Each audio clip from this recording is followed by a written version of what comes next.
must inform you that there are side effects to this coaching session.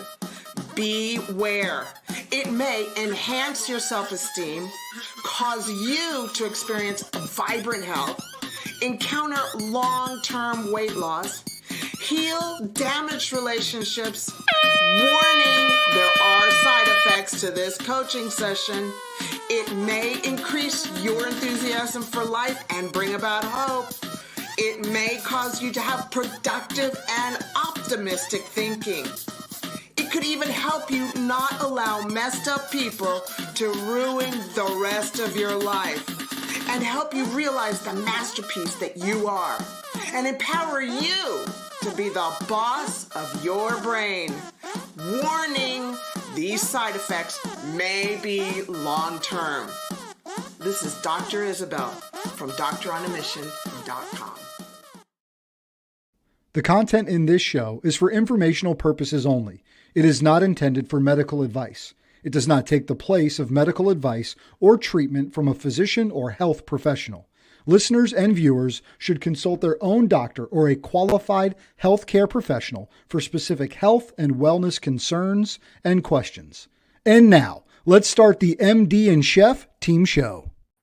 Hello, everybody, and welcome to the MD and Chef Team Show. I'm Dr. Isabel, the MD part, and this is my handsome husband, Nutritional Chef Michael. Hello, everyone. Great to see you today. We're so grateful that you're here. We are so excited. We're going to take a deep dive in today's topic, but I wanted to ask Michael. Hi, Rubio. Thanks for joining. Showtime. I wanted to ask you, babe, why should anybody stick around and listen?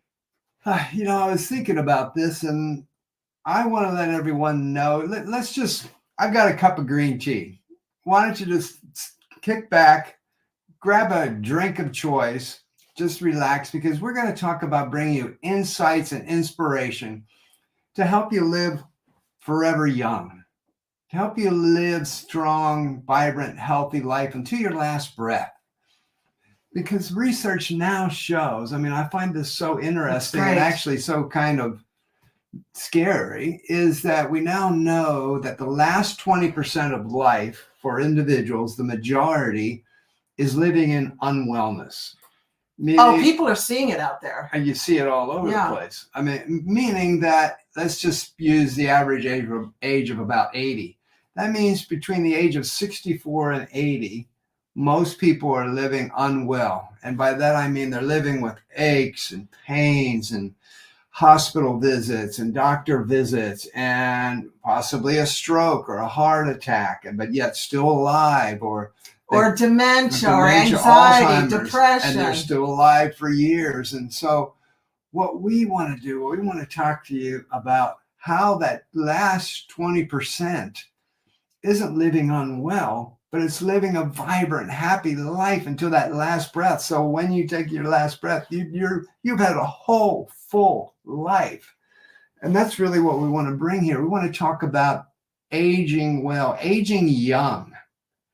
Because we shouldn't really be... As opposed to aging old. Right. Aging young as opposed to aging old. And we're going to do that in this show by talking about upstream versus downstream. The downstream factors are what I was talking about. Downstream is that last 20% when you're living unwell and you got all this stuff going on, aches and pains, and all of a sudden develop pre-diabetes and diabetes, cognitive decline, you're heading toward Alzheimer's, maybe had the quote mild heart attack or mild stroke, which that really is not a mild one if it happens. Right. That's the downstream. We're going to talk about upstream. Well, how do we not get there? How do we get that last 20% of life to be great, living out a great, healthy life that you continue to do everything you want to do, thinking, physically, actively, right up until, okay, today's my day. See ya. Bye-bye. Had a great life. Because you know what? We can. We now know that we can with the latest, most up-to-date research. And that's why we're here, to help you live well until your last breath, not unwell. Yes. Not sick. So we're here to have a conversation as friends. Right. So like I said, grab a drink of choice, sit back, relax, and get ready to catch catch some insights and inspiration, and especially on today's topic. What is today's topic, Now, Gary?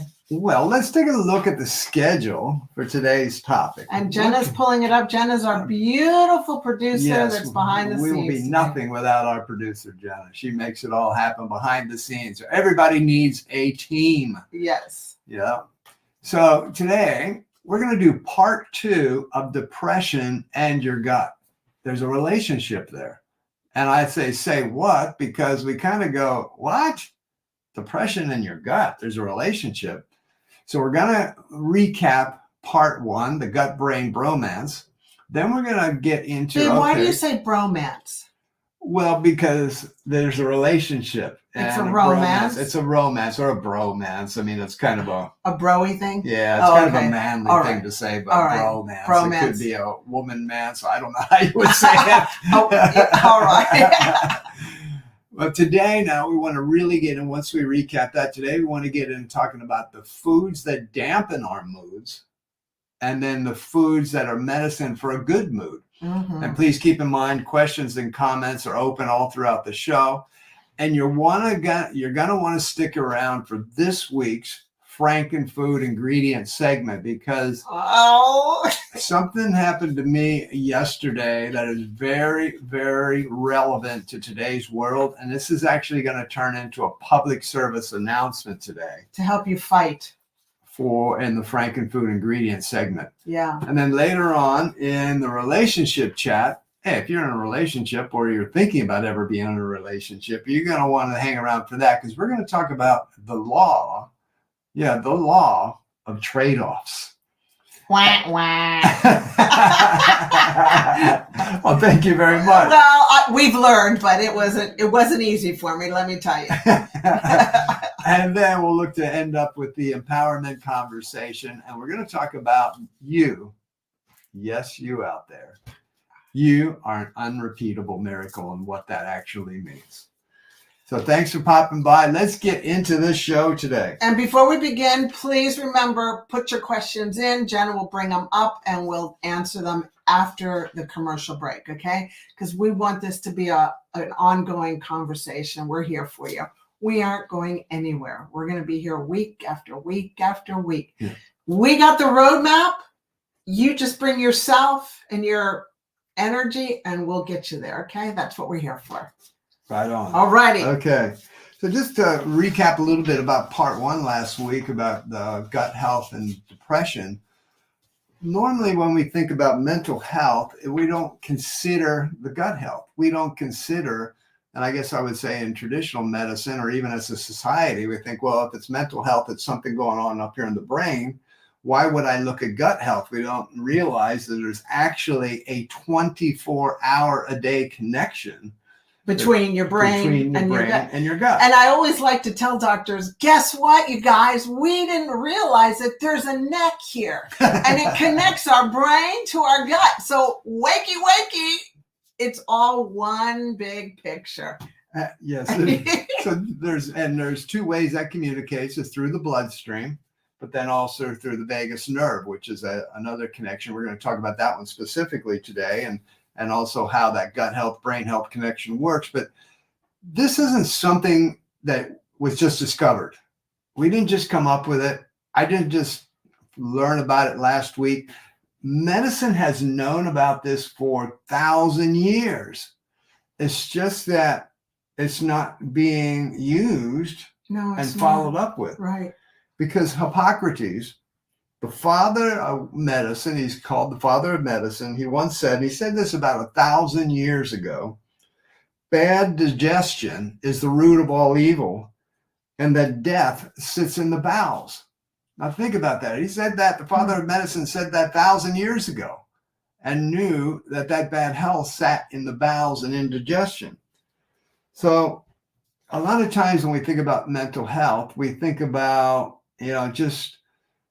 we want to eat to heal our mental health. We just want to have comfort food. If you've ever been down or depressed or not feeling good about things, you kind of like to say, I just want to have some comfort food. And it temporarily feels good. Yeah, it's okay for a little bit. Yeah. But I mean, it's okay for a little bit, right, babe? I know, temporarily. But in the long term, it'll help us feel good for a little bit. But long term, it's actually going to have negative effects mentally and actually start to even create more problems mentally because of what we're doing there. Right, exactly.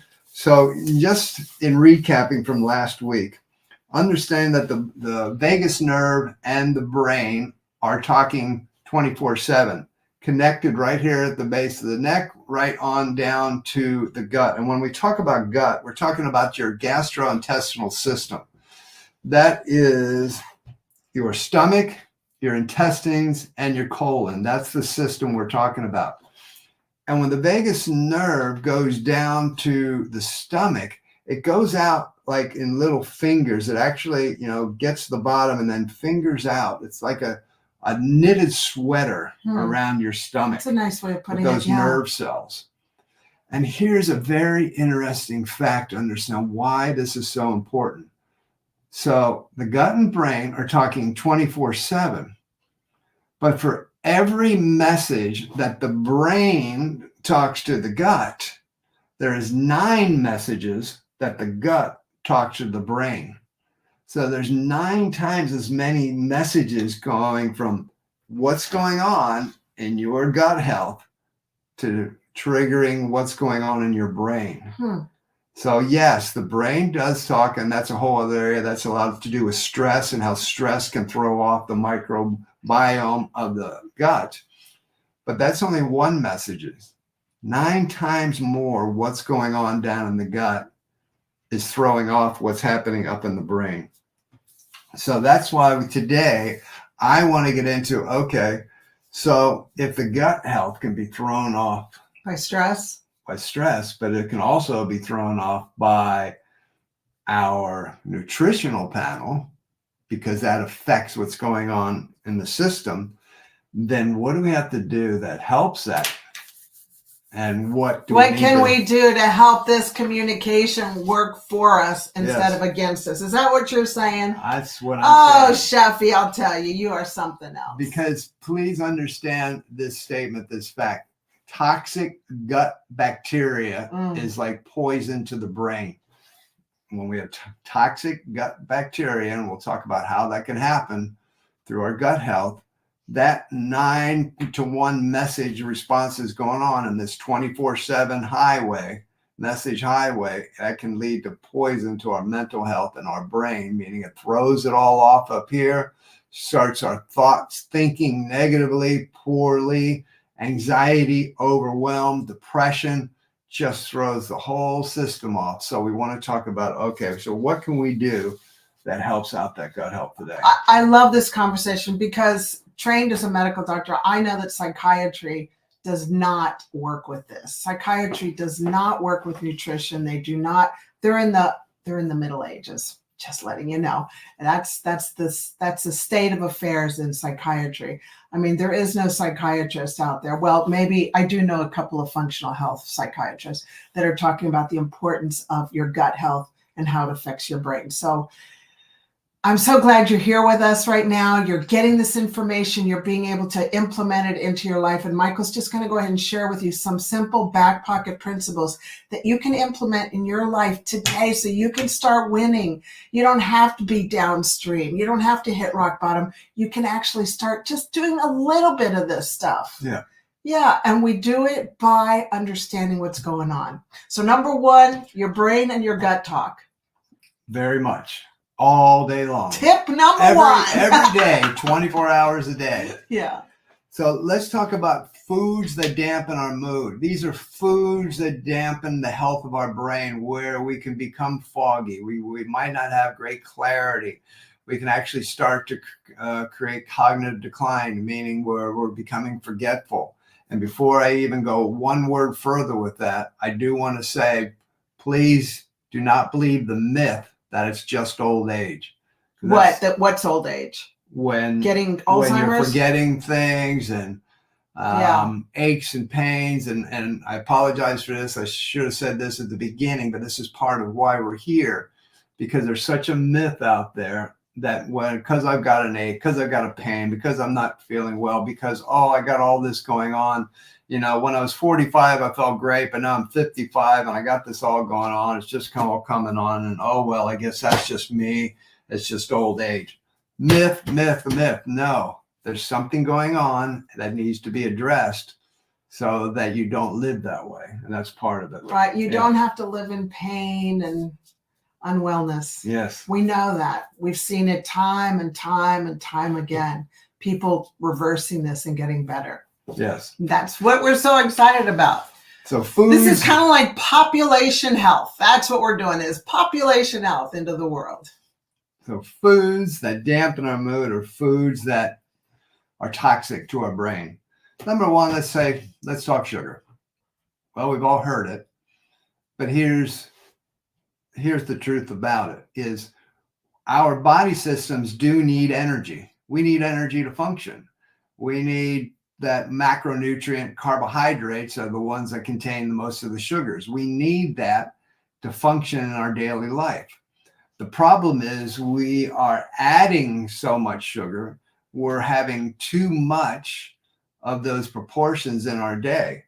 So what our body systems need now, we're all different sizes. So this is kind of some averages. And again, you know, if you're a much larger person, you might need a little bit more. If you're a smaller person, for men on average, they need around 35 to 40 grams of carbohydrates, or not carbohydrates, but of energy per day of sugars.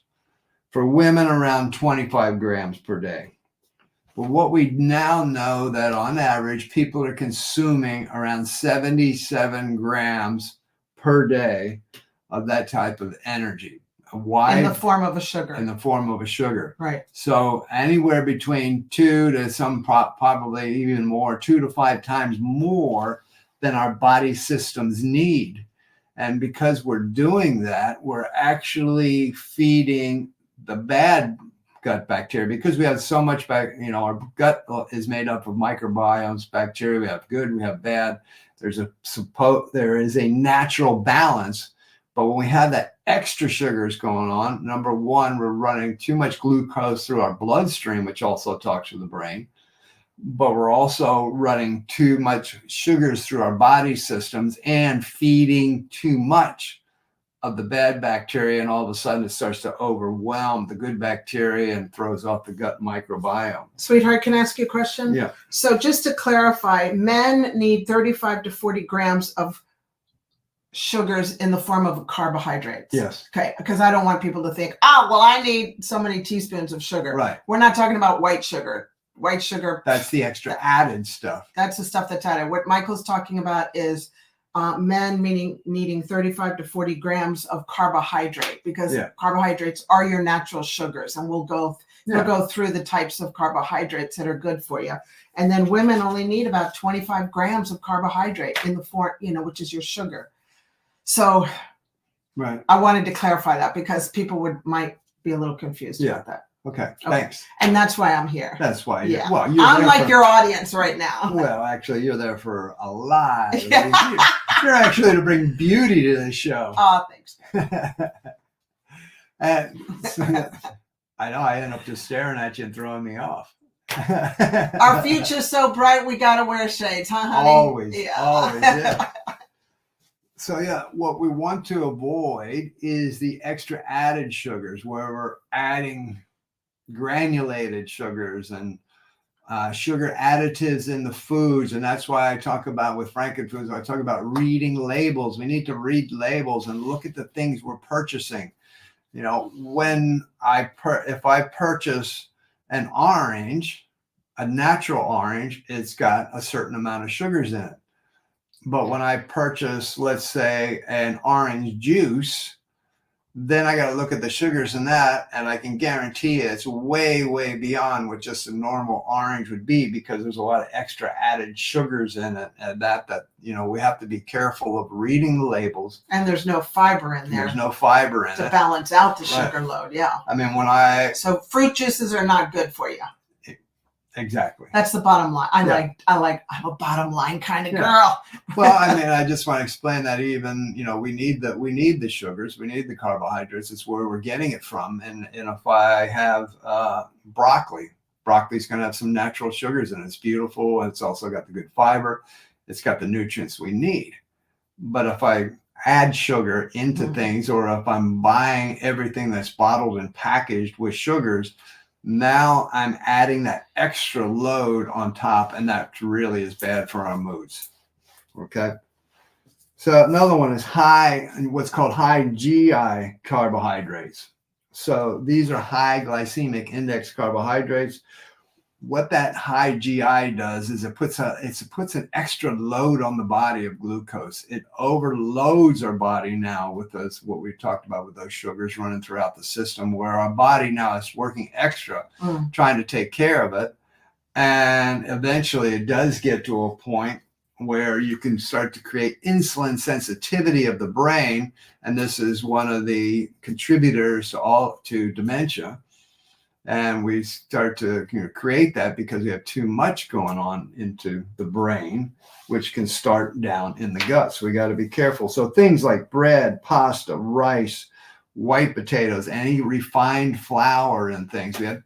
It's just kind of like what everybody's eating out there, Yeah, it's kind of like what you see in the cabinet food. Lots of bread, lots of pasta, lots of rice. We need potatoes. Yeah. I mean, it's out there because it's easy and it's cheap. It's easy, it's cheap, and it tastes good. And it makes people happy for a little bit, but then they crash. And why does it taste good? Because it's got a high sugar, high GI content, which taste buds go, ooh, wow, that's good, and then up you go and down you go. But it's and up and down and up and down. And the reason why we're talking about these because is this a be quiet as no, not at all. I love putting my hands on you.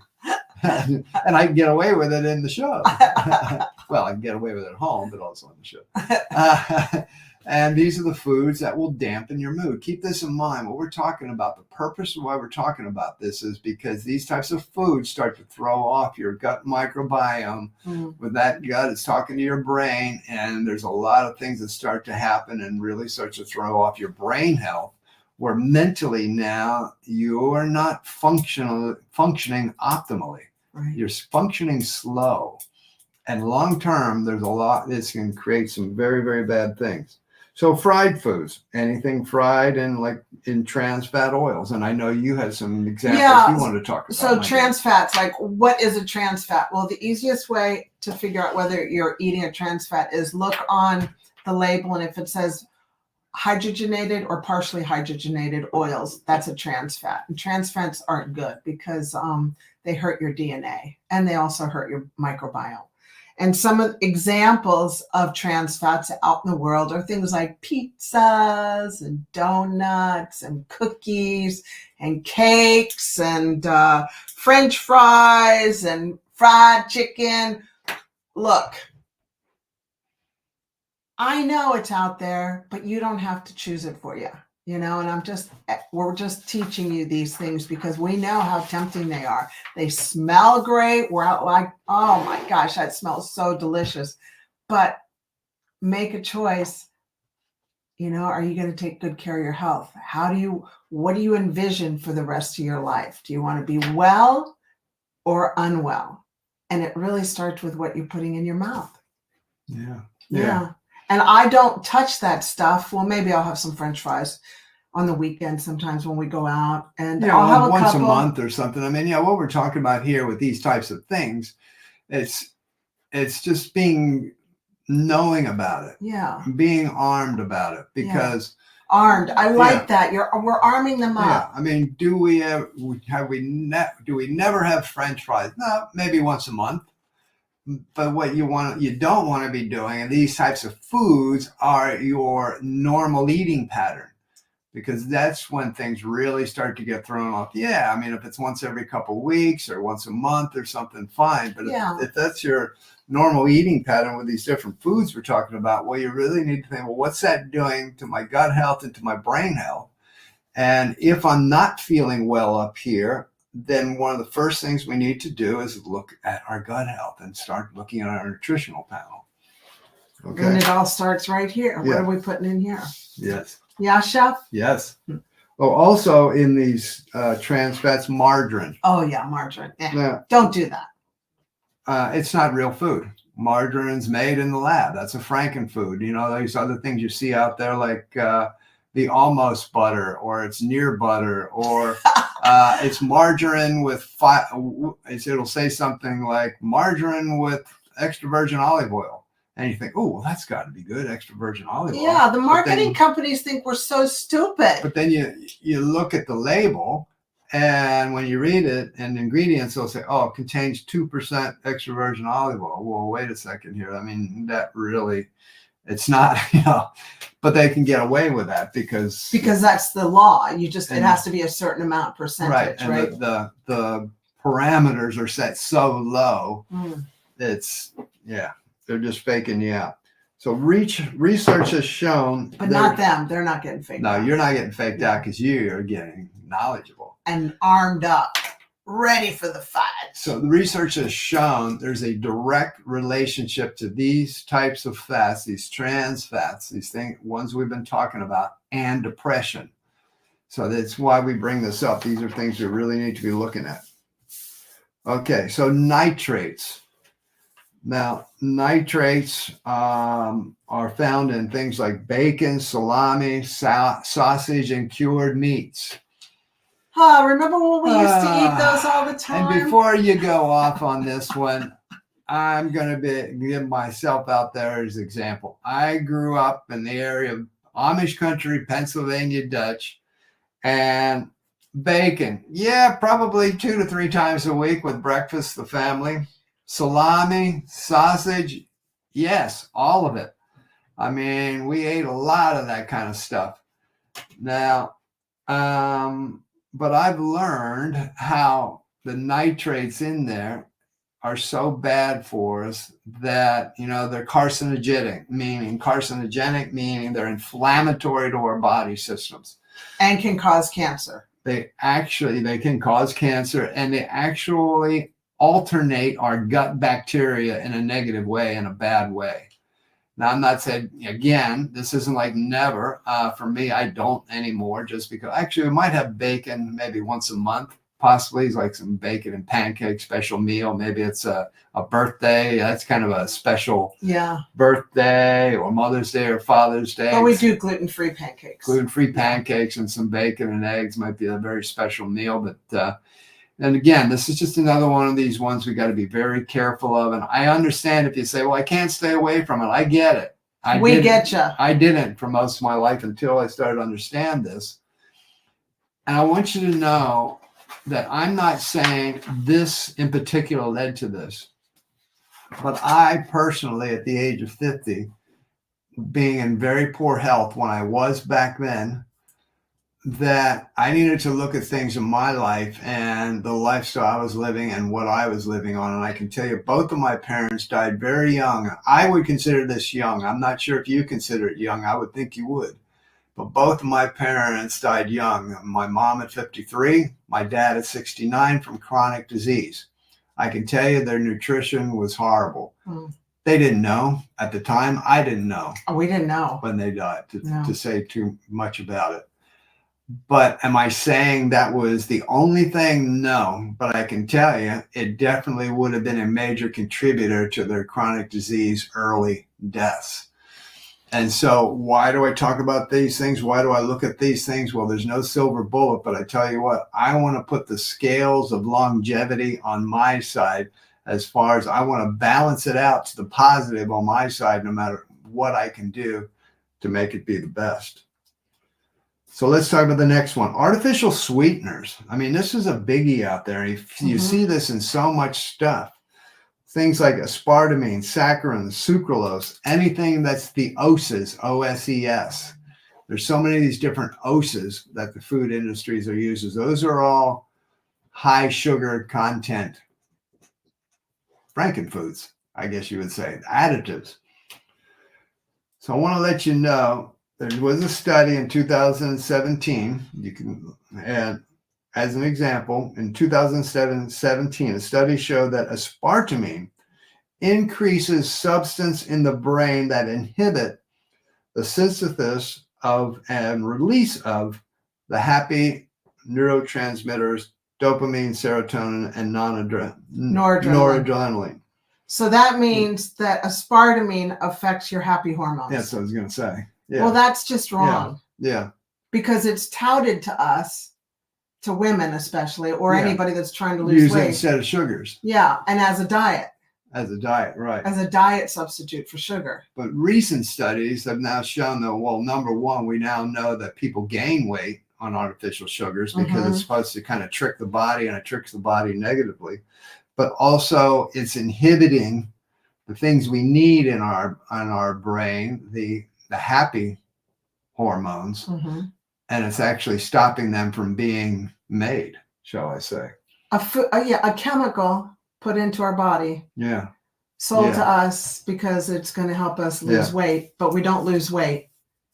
We actually gain weight, and it messes up with our brain. It messes up our brain happy and hormones. Gut, and messes up our brain gut discussion. Yeah. Like it does that. Why doesn't it say that on the label? No, but that's that doesn't make money. I know, but that's just wrong. That's evil. It is. Just letting you know. It is. Well, it's time, isn't it? Well, we're going to take a short break, and after the break, I'm going to come back with the foods that are medicine and elevate our good mood, the foods that are good for our gut health and good for our brain. While we take the short break, I just want to let you know, please remember that if you want to learn more about us, you can go to doctoronamission.com. Right there it is, doctoronamission.com. Learn more about the MD and Chef team. And during the break, you're going to see just a few little ads about some of our favorite friends in the world. All righty. So come on back. We'll see you after the break. Hey, it's AC of AC Sports Live, an interactive sports talk show where your comments are part of the show. Every show we focus on the sports stories of today with commentary on sports takes, my 2 cents, which is a reaction to my social media feed, Sports Flicks, where we take a look at sports movies and give a quick review. We have a segment called Mental Reps, where we have words of inspiration to help battle the dark side of men's mental health. And then there's the Tender Love Report. Who's being soft or petty in the world of sports? All takes are welcome under one condition. Say it with your chest. I'll see you there. Hi, Joel Maurer, founder of Dink Ninjas. Dink Ninjas was dreamed up and started right here in Austin, Texas, a dynamic pickleball community. We arm pickleballers with the paddles, apparel, and accessories to dink like a ninja. Dink Ninjas is dedicated to supporting mental health awareness and cancer research. Shop our full lineup at dinkninjas.com.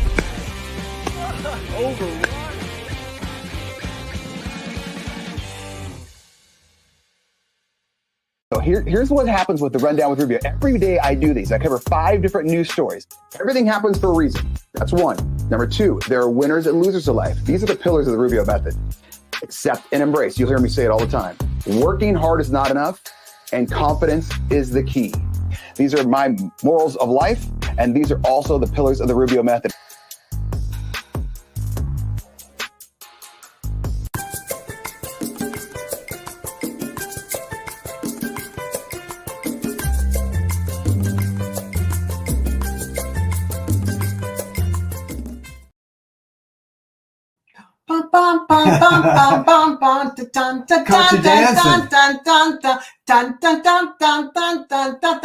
Welcome back to the MD and Chef TV show.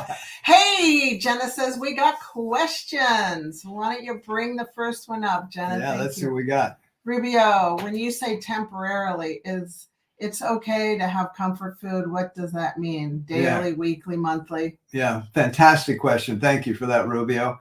Yeah, I mean, sometimes we're just feeling down. Maybe life's just knocked us around in that, and we just want to have some comfort food. What I'm talking about is just that day. I mean, maybe it's 2 days, but really you don't want to stretch it out, because what happens is then we start to turn it into our normal routine. So if you're feeling down, you're feeling depressed, and you just want to say, hey, I want some comfort food. Today, I'm just going to have some pancakes and bacon, and I'm gonna have later on. I'm gonna whatever they decide. some Everybody's pasta. yeah. Well, I'm just giving an example. Yeah. Later in the day, I'm just gonna have some pasta, or maybe I'm gonna have pizza, and I'm just gonna kick back and relax and just have some comfort food that just fills my tummy up and makes me feel good. Because yes, it will in the short term, but then you might want to do. My suggestion would be 2 days max, because once you start to go beyond that, now mentally it starts to become easy to do that, and and it starts to be too long. Now you're really starting to affect your gut microbiome negatively, that now it's going to be tougher to start to kick back into thinking, okay, how am I going to kind of start to move through this and move past it? Because maybe it's as our producer Jenna had mentioned earlier, it might become a pattern, and you don't want it to become a pattern. So fantastic question. Thanks. I would just, if you're feeling like that, I'd limit it to 2 days at most. But if you find yourself with your hand in a bag of potato chips and you can't just have one day after day after day, call us and we'll help you get off of that. Okay. Yeah. Because it's not supposed to be day after day. It's just a quick help, and then that's it. But no, if it goes on too long, it's just not good. And total transparency, Isabel and I had a very difficult week last week. There was a lot going on. We actually took a mental break, and we went out, and now we stay gluten-free when this is just us. We stay gluten-free. But we had ice cream. But we had a gluten-free pizza and a salad, a couple glasses of wine, and some coconut ice cream afterwards. And they're probably like, "Oh wow, you guys really whooping it up." But for us, that was really a comfort food type day. And I forget what. And we had more bread. Yeah, we had some gluten-free bread with toast and stuff. We didn't have French fries that time, but we have in the past. Yeah, and so that day for like 24 hours, we just said, "Nah, we'll just kind of do our thing and relax." And we felt great in that. And then the next day we woke up and was kind of like, okay, man, we need to get back on track here again. But a couple days, just do your best not to make it a pattern. That's really the key. So great question there from Rubio. Thank you, Rubio. All right. So foods that are medicine and elevate our good mood. So we talked about like high GI carbohydrates, like the pastas and the bread and rice and those types of things, but we want the low to medium GI. GI means glycemic index. It means that load of glucose, that load of sugar that food is going to deliver into your system, and you want it to be low so that it just keeps those amounts of, as we talked about, the amount of sugars that our body needs. We want to keep those low going in, so that your blood sugars are more stable. When you have high GI foods, your blood sugars spike, and then the drop is where you start feeling yuck. But if you're having a medium to low GI food, then your blood sugars are more stable. You're not going up like a roller coaster. So this is where you're going to get the best way to get your daily sugars, naturally, and vegetables. Vegetables are carbohydrates. Vegetables have sugar on them. Carbohydrates are not a bad word. We need that as one of the three main macronutrients. We need those natural sugars to fuel our system. I mean, if you're walking and moving your body needs the energy to make that happen. You need it to grow your muscles and your bones and keep your brain functioning and everything moving. So vegetables, lettuce greens, raw fruits, not dried fruits, nuts, seeds, beans. Those are just a couple of good examples of where we would get some really nice low to medium GI carbohydrates. Now, a couple other things we want to do that are good foods to elevate our good mood is we're going to talk about probiotics, because we probably all heard about these, but it's kind of like, yeah, I've heard, but what is that? What do we do? Probiotics and prebiotics. Now, we're going to have Dr. Isabel jump in on this one because she really enjoys talking about probiotics and prebiotics. Well, I always like to explain the gut as like a playground. It's a playground of all these kids playing, and some are bullies and some are nice kids. And it takes the whole playground with a teacher in the middle making sure everybody's under control. And so the best way I can explain it is probiotics are the good kids. You want a lot of good kids in there, okay? Because that will overrun the bad kids. And probiotics are basically just giving your body the good bugs into your system.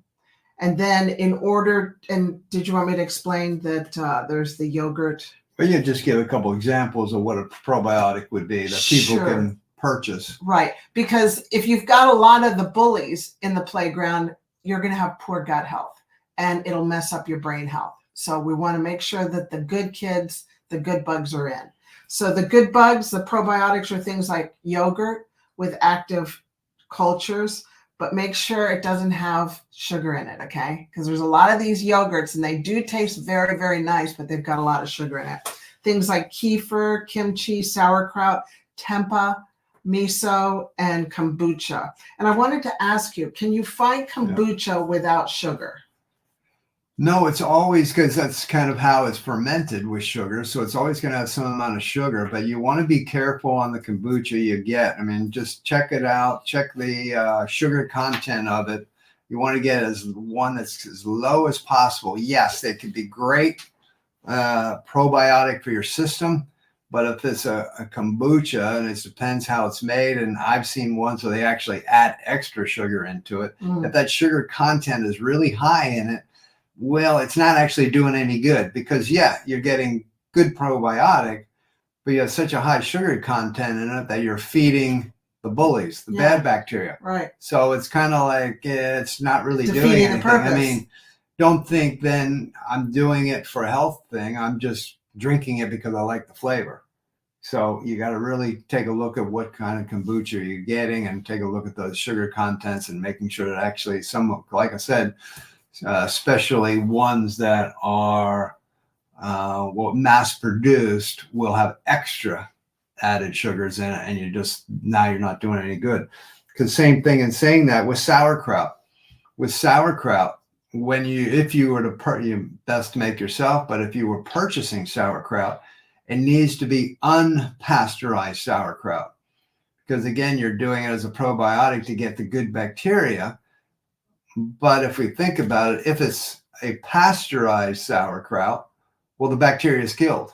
Because that's what pasteurization is So now heat. it's not really a probiotic.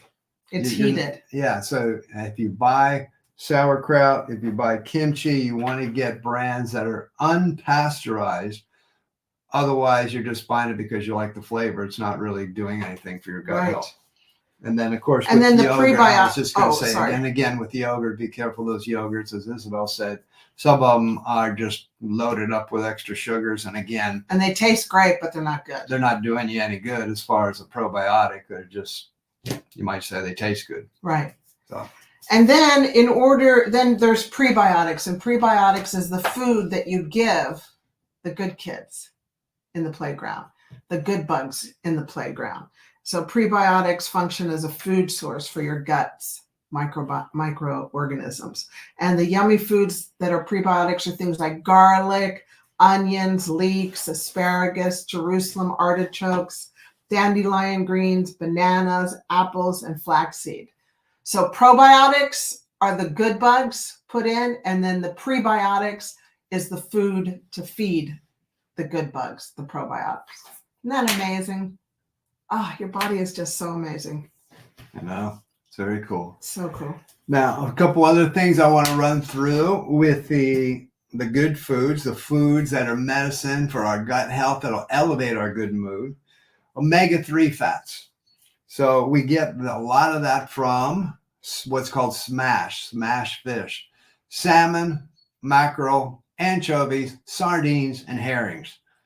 Yeah, doesn't sound good. Probably not your favorites, but those are the best ones that are high on omega-3 fats. SMASH. Just think of the acronym SMASH.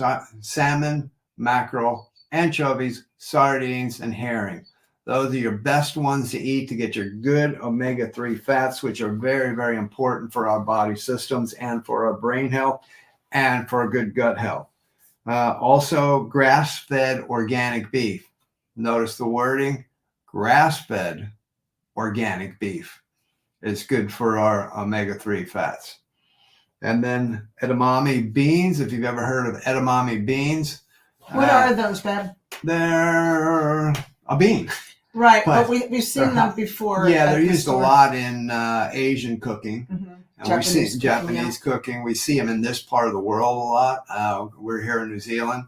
But edamame beans are very high in omega-3. So that's amazing. A bean that has high omega-3. So you might want to check those out for your area. It just depends where you're at in the world, if you can get those. Walnuts, very high in omega-3. It's beautiful. Just think of walnuts. Like when you get walnuts, what do they look like? They look like the brain. They look like a brain. They really do. Yeah. Yeah. Walnuts are great for omega-3 fats, and chia seeds. Chia seeds are excellent for omega-3 fats. So that's just some good examples there. Those are all very good for you. Gosh, that's amazing. A chia seed has a lot of omega-3s. Yeah. So let's talk about other healthy fats. Extra virgin olive oil. Again, beautiful. Extra virgin olive oil. Avocado, fantastic. Avocados also got a lot of fiber in it. So avocados are fantastic food.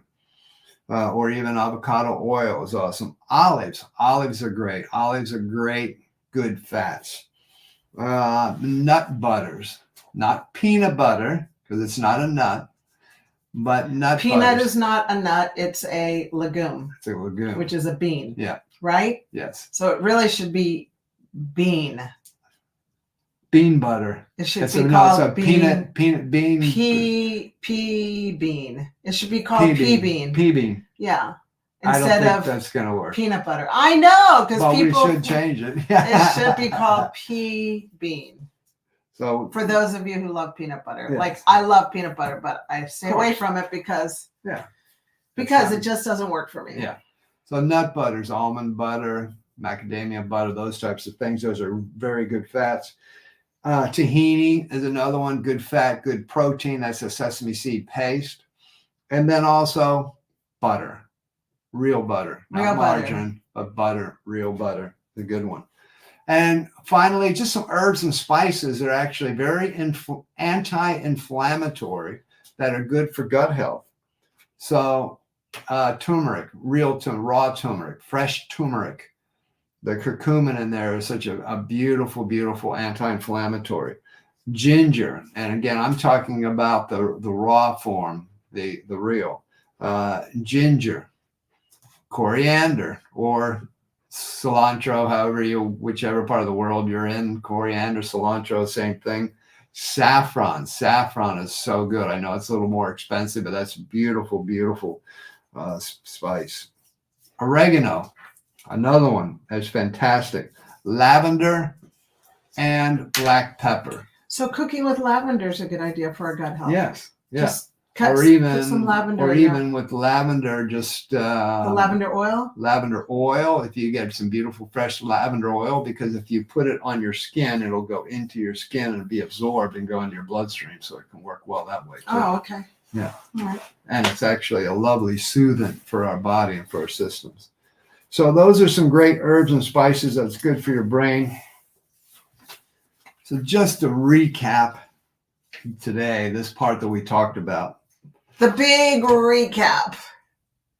I want to let everyone know that toxic gut bacteria can poison the brain via the constant gut-brain communication that's going on. So think about this. Every bite of food and every gulp of liquid, every gulp of hydration we're taking, because we haven't touched on that, but understanding that there's bad drinks that can throw us off too. They're going to impact that communication between the gut and the brain, either positively or negatively. Every bite of food, every gulp of drink, it's going to impact that communication that's going on in one way or another all day long. So think of this equation. Because the number one habit you have control over your mental health is this following equation. You have control of this. We talk about the upstream contributing factors for that downstream. You have control of this. Good nutrition habits that we've been talking about, and we talk about all the time, equals good gut health, equals good mental health. You want to do your best to stay away from overwhelm, anxiety, depression, fogginess, cognitive decline. Start to concentrate on your gut health, which is through your nutritional way of eating. And that's your number one factor that you have control of. Very well said. Yeah. Excellent. I'm just so fascinated with this gut-brain connection that it makes such a difference for mental health. It's helped me out. Yeah. And we only really learned it from our experience together with me 10 years ago. Yes. Yes. And We've learned a lot. We've learned so much. Yeah, because we've been there. We've been on the side of very, very, very bad mental health and dark places and that. And we had to understand what the heck were we doing? What were the contributors that had taken us down that path? And This was one of the main contributors. Understand our gut health was a mess. You know, a lot of people, if they can just get their gut health under control, they can get their mental health under control. They can safely, with their doctor's help, come off their antidepressants. So just keep that in mind, these things that Chef Mike's talked to you about. So now I want to move on to the next segment. This is called the Frankenfood ingredient of the week. Oh, boy. Hazardous chemicals, Frankenfoods. And why do we bring this up? Why do we talk about this? Because this is so, so important right now. There's so much in the world of food that's being made in the laboratories, like Frankenstein, the monster, made in the laboratory. That's why we call them Frankenfoods. These are foods and things that are made in laboratories that are so bad for us. And this week, we're gonna bring you what's called a public service announcement. This is so, so important. This is a public service announcement for everybody out there. So if you even sideways listening to this show slightly, please, please pay attention to this, because someday what you hear right here could save a person's life. It could save years on a person's life. Maybe yours, maybe some family members, but somebody else's. So this is so, so important. So yesterday, I was going to talk about something different, but I have to talk about this today. We have a friend of ours who recently was in an automobile accident. I went to visit him in the hospital yesterday. I'd been in there for about 6 weeks or so now. I've seen him a couple times.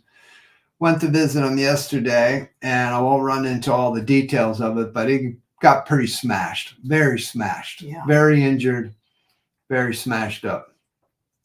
And during the time I was there, he was actually eating his dinner, but also, and this is in a hospital, but also then the caretakers came in to start asking him what he wants for tomorrow. And they've got a printout sheet, and he needs to check which ones he wants for tomorrow. So in saying this, I want you to know that our body has been created by our creator, God. Whatever you feel is your creator, but what we believe in God, our creator has created this human body that has the power to heal itself. We heal ourselves every day. We all know if we get a cut or something, we might put a Band-Aid or a plaster over it, or whatever you want to call it, and we heal. How does that happen? We have a natural healing ability of our body. Now, we can heal quicker or slower also by the things we do, especially nutrition, because when we're healing, we need to feed the healing process with good nutrition. So the body goes, wow, this is fantastic. I got all the nutrients I need, man. I can heal. Or there could be a negative way. So I sat in the room and I got to hear what the guy was offered, what this gentleman was offered. So for breakfast, he had a choice of cornflakes or what's called Wheat Bix, which is some kind of other cereal. So he had a choice of two cereals. They had a choice of milk. And then he had, basically it came with toast. And then he had a choice of either juice or tinned fruit, meaning canned fruit. All right, if you know anything about what we're talking about here, we have 3 macronutrients that are all so important for our body to function. We need proteins, we need carbohydrates, we need fats. We need all 3 in equivalency. We need all 3 to function and to heal. In that meal, there's no fats. In that meal, there is no protein. Well, there might have been a little bit of fat in the milk, but in that meal, there's basically almost 0 fat, almost 0 protein, and all carbohydrates, all high GI carbohydrates. So that body system was getting a massive hit of sugar, what we've just been talking about. That's what his hit was for breakfast to start his day, when the guy, he can't actually move around. He's laying in the bed because he got broken up pretty bad. Lunch was a choice of a sandwich with, a couple pieces of bread and a piece of beef sandwich, a piece of an egg salad sandwich, or vegetarian. And again, a choice of juice, tinned fruit, and then dessert was either a custard or Jello, or here they call it gelatin, but Jello. And the one he had when I was there was a red one. Well, if you watched any of our shows, I talk about the red food dyes and how carcinogenic they are to our body. And of course, if you're eating red Jello, of course, that's in there.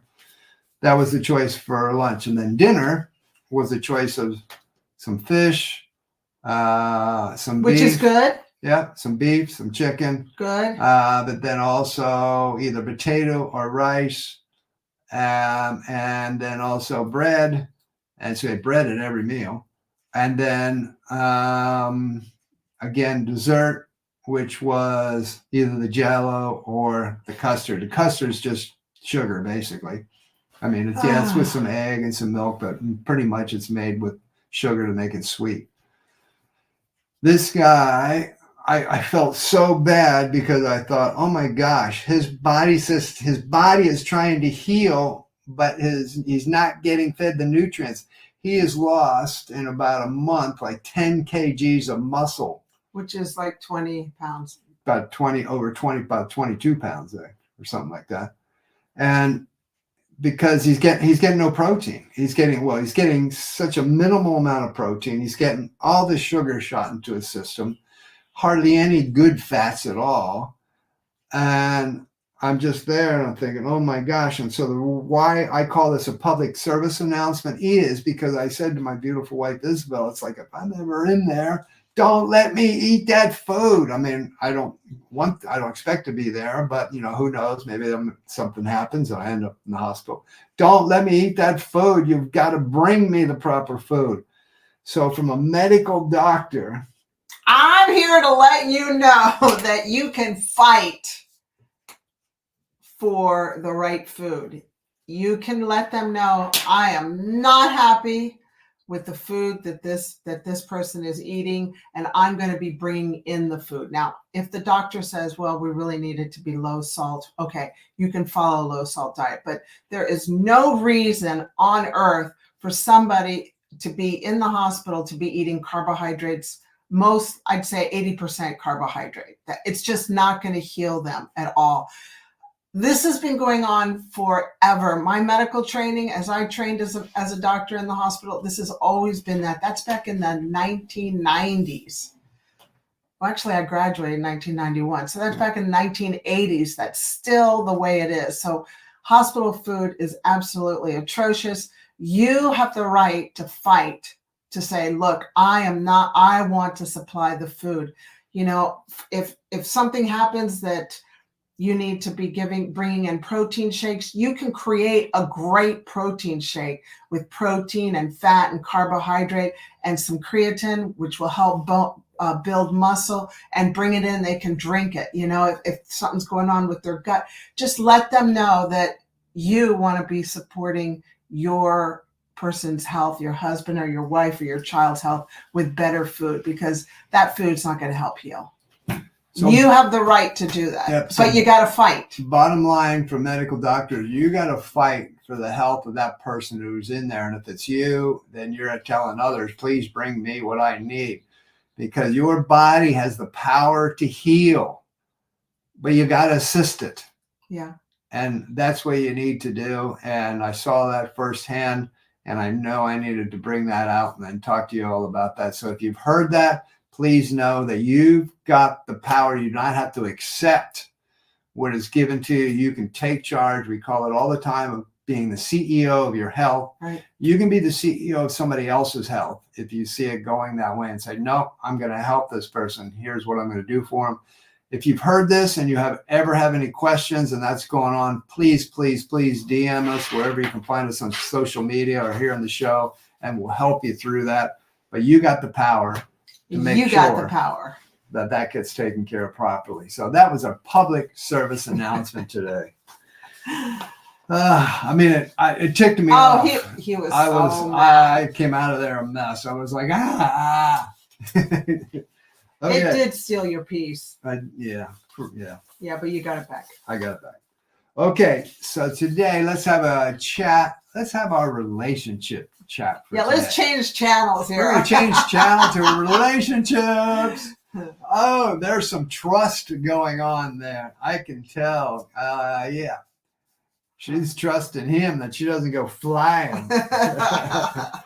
So today on our relationship chat, we're going to talk about the law of the trade-offs.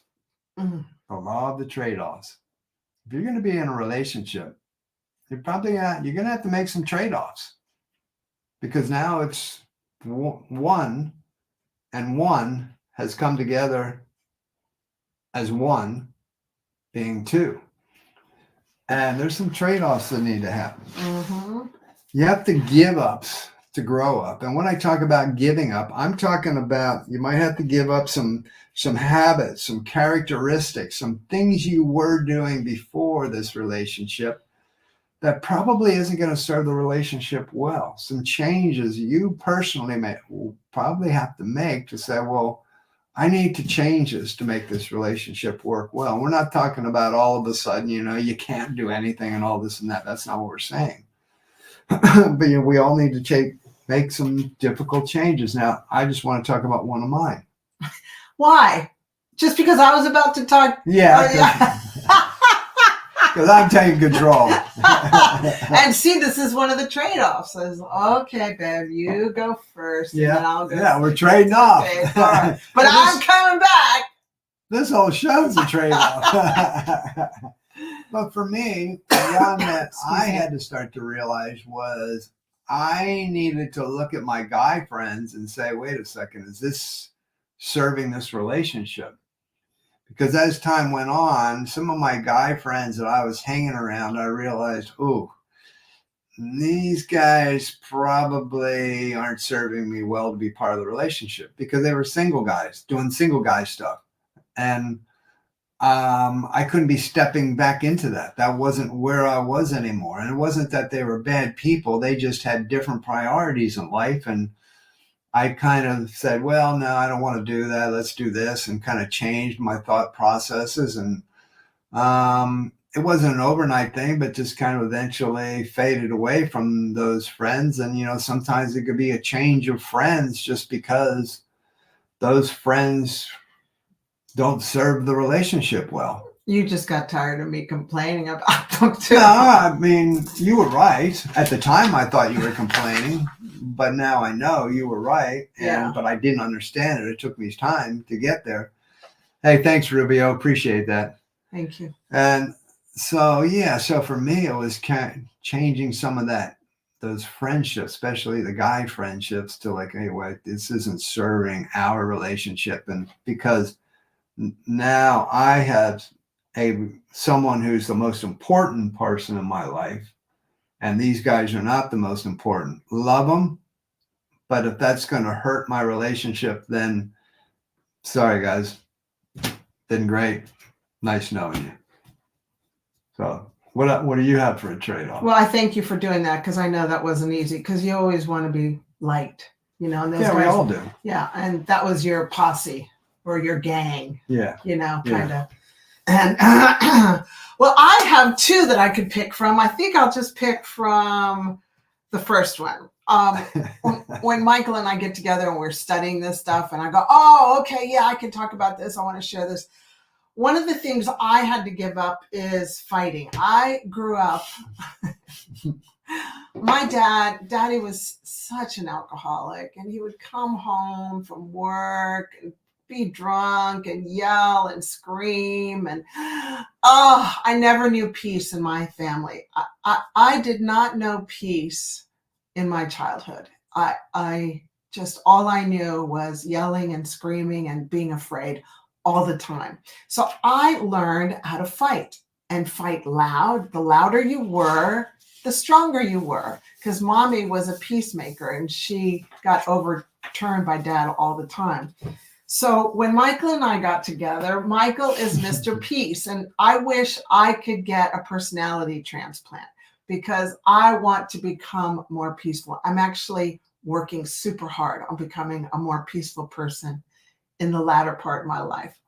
But I had to learn, this is what would happen is Michael and I would start a discussion and we wouldn't agree. And then I'd start yelling and then he wouldn't say anything. And so I started screaming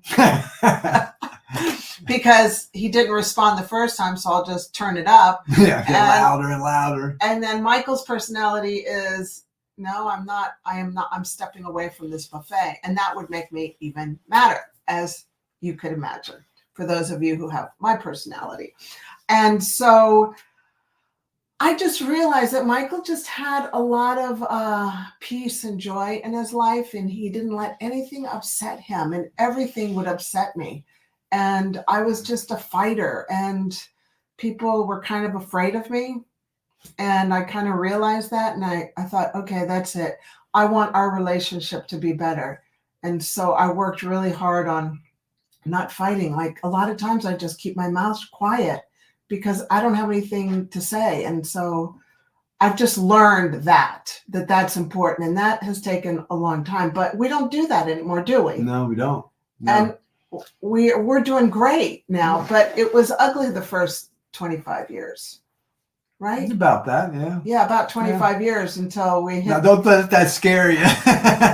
No, guess what? It doesn't have to take you that long. You can learn from me. You don't have to go through that minefield. But fighting just doesn't work. So just talking about the law of trade-offs, I want to leave you with this.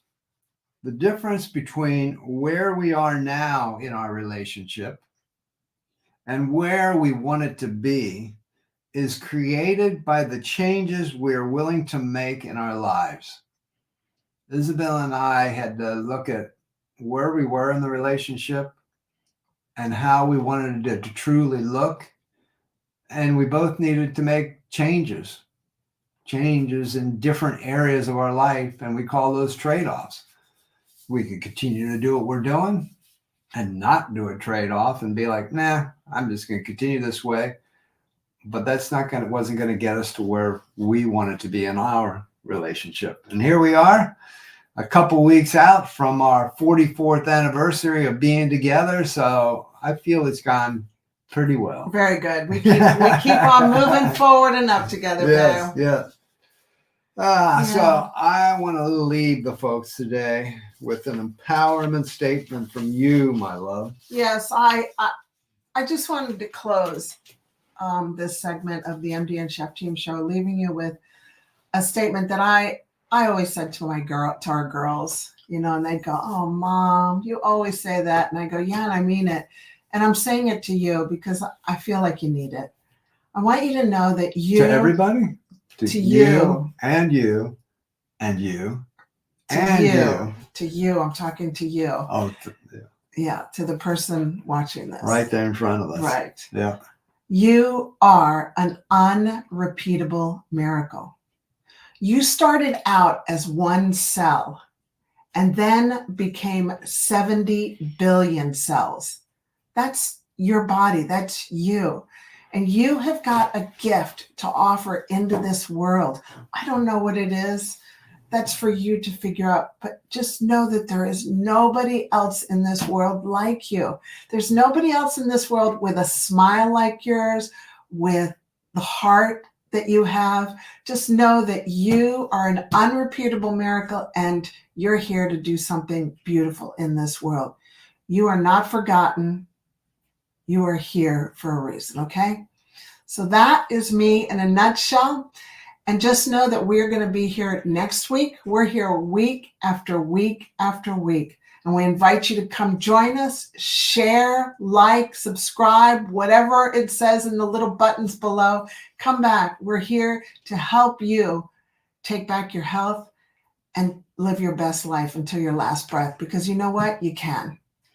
And if you want to hang out with us more on a daily basis, because we bring insights and inspiration daily on our social media channels, you can just look for us in any social media channel. Just look for @Doctor on a Mission, and you'll find us. And yeah, for some daily insights and inspiration, because we're here to serve you. We're here to walk alongside you in your physical health, your brain health, your mental health, your gut health, so that last 20% of life, you live it to your best. You're living young. You're living vital to your last breath here on earth. And that's our hope. That's our dream. That's our service to you, so that you live a beautiful, long, fantastic life, whatever age you want that to be. Yes. Thank you for stopping by today. We love you very much. We'll catch you again soon. God bless you. Bye-bye. Bye-bye. Let's see if this is